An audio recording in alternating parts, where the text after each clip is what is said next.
Tenga listo el tinto que ya vienen los huevos, revueltos con la receta de la crisis energética, porque hoy hablamos de las medidas del gobierno para afrontar la escasez de energía eléctrica y de gas.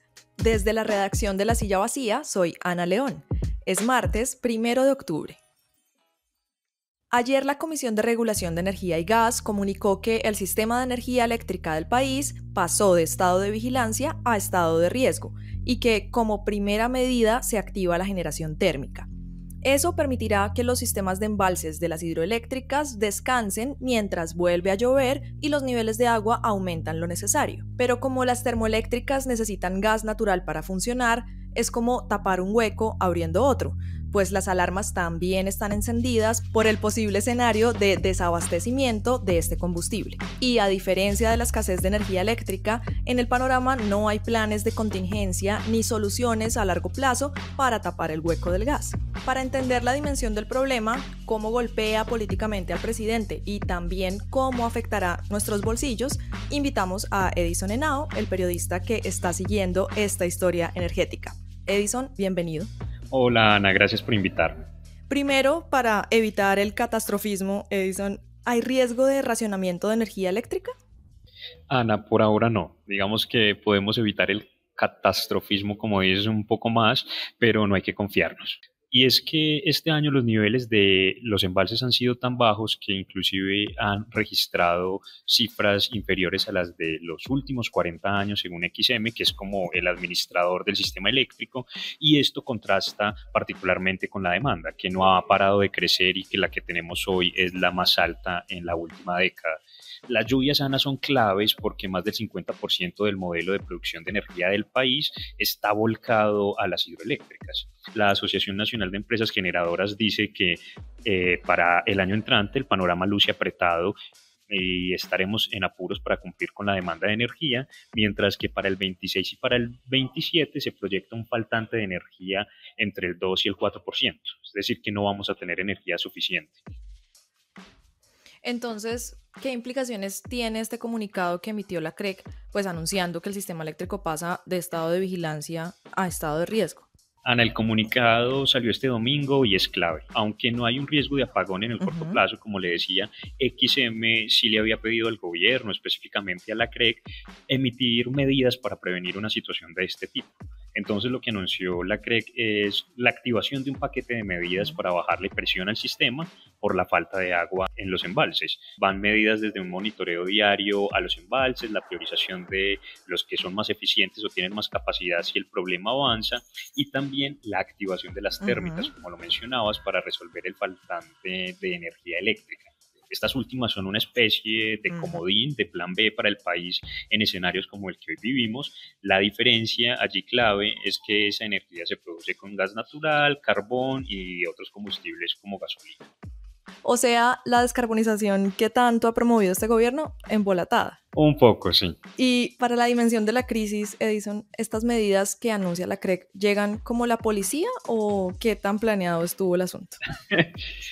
Digamos que la medida llega a tiempo y que era lo que el sector energético estaba pidiendo, pero sin duda es una medida medio policiva, así como dices, porque es más reactiva que proactiva. Okay. Esto porque el gobierno trató en las últimas semanas de matizar las alertas de los gremios, ¿no? Incluso el ministro de Minas, Andrés Camacho, quien además preside la CREC, dijo que no había riesgo de desabastecimiento.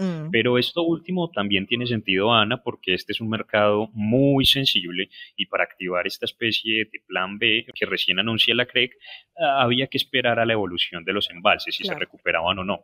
Y bueno, en eso estamos. Sí, pues el cambio climático no es nuevo, por lo que un posible escenario de desabastecimiento tampoco, ¿no? ¿Qué tan responsables han sido nuestros mandatarios, Edison, previendo qué hacer para sostener el mercado energético? Digamos que hay tareas pendientes, Ana, y que este problema es estructural en parte y hay responsabilidades compartidas, ¿no? El de Colombia, como hablábamos ahorita, es un sistema volcado al agua. Esto es muy positivo porque finalmente el agua es un recurso renovable, pero hace que el sistema energético sea más frágil en condiciones de cambio climático. Para darle una proporción, Ana, en tiempos normales el agua pone más del 70% de la energía eléctrica en el país. Entonces hablamos de responsabilidad compartida contrapartida también porque pues, no se ha diversificado este paquete de fuentes con eólica, con solar y otras hace varios años. Promover macroproyectos de este tipo hubiese sido clave e incluso en este gobierno que se los tiene como bandera, pues no han andado lo suficiente. Han comenzado a andar, pero no han entrado en operación. Por ejemplo, en el más reciente fenómeno del Niño este año, las energías renovables solo pusieron el 5% del total de energía, que es todavía una cifra muy baja. Entonces, digamos que ahí hay responsabilidades, pero si tenemos que hablar de responsabilidades es mucho más visible la del gas. Es que también tenemos problemas con las reservas de gas natural, ¿no? ¿Cómo pinta la escasez de ese combustible? ¿Mejor o peor que la eléctrica? Digamos que el panorama es más complicado, Ana. Hay que decir que aquí también hay responsabilidades compartidas en esto de buscar a quién le corresponde qué, porque las reservas de gas vienen cayendo hace más de una década en el país y desde el segundo gobierno de Santos el número de pozos en exploración viene en picada. Pero si el gobierno Petro, digamos que ha sido tímido en el frente de la energía, en el del gas y ha sido mucho más proactivo. Entonces lo ha sido con una postura negativa frente a los hidrocarburos, con la suspensión de la exploración y explotación anunciada, no sé si recuerda, por la exministra Irene Vélez y por anuncios recientes del ministro Camacho que dice que hay que desmontar el gas natural en los hogares, pues sin precisar con qué tecnología se hará una migración de este tipo. Claro. Le digo que es más grave porque ya Ecopetrol suspendió contratos de suministro de gas con 3 empresas y en el sector proyectan un faltante del 7% para el año entrante y de casi 16 puntos para el 26, ¿no? Mucho mayor que las proyecciones en energía. Y aquí es donde el problema se vuelve cíclico, ¿no? Como lo decías, como hay poca agua, debemos encender las térmicas para las que hay que destinar gas, pero es que tenemos poco gas. Edison, y que haya menos producción eléctrica y de gas, ¿cómo afecta el bolsillo de la gente? ¿Nos van a cobrar más caro los servicios? Digamos que aún es temprano para contestar esa pregunta.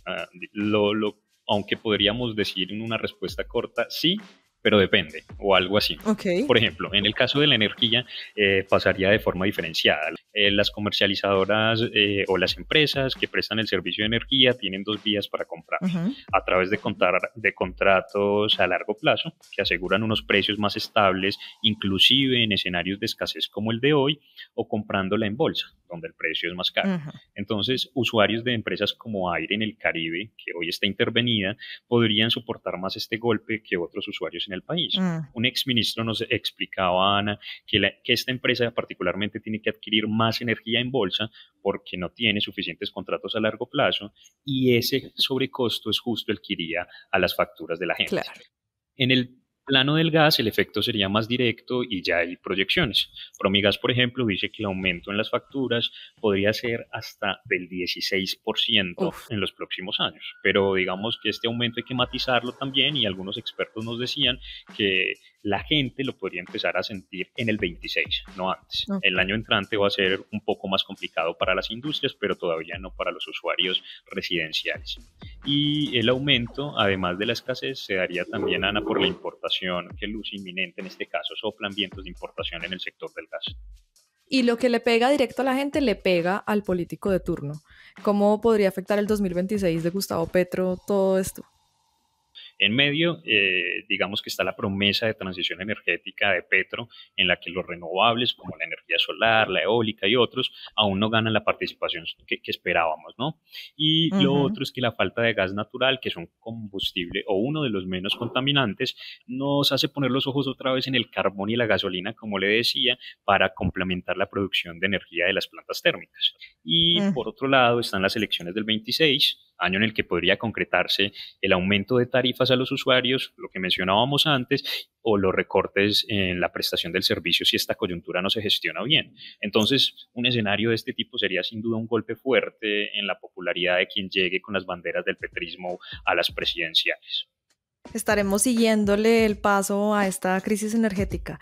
Edison, gracias por pasar por acá. No, gracias, Ana, por invitarme. Y arranque el día con estas movidas. El próximo martes 8 de octubre, la Sala Plena del Consejo Nacional Electoral votará la ponencia que pide formular cargos a la campaña del presidente Gustavo Petro por presuntamente volarse los topes de gastos y tener financiación prohibida. El desempleo de agosto fue de 9,7% según el DANE, 0,4 puntos más que en agosto de 2023. Las ciudades más desempleadas fueron Quibdó, Riohacha e Ibagué. y el Banco de la República bajó las tasas de interés del 10,75 al 10,25%. Toda la movida de poder está al aire en lasillavacía.com, en las redes y en el en vivo. Y por acá, cada mañana, estará servido su desayuno político favorito. Con la producción de María Camila Ladino, soy Ana León. Nos escuchamos mañana.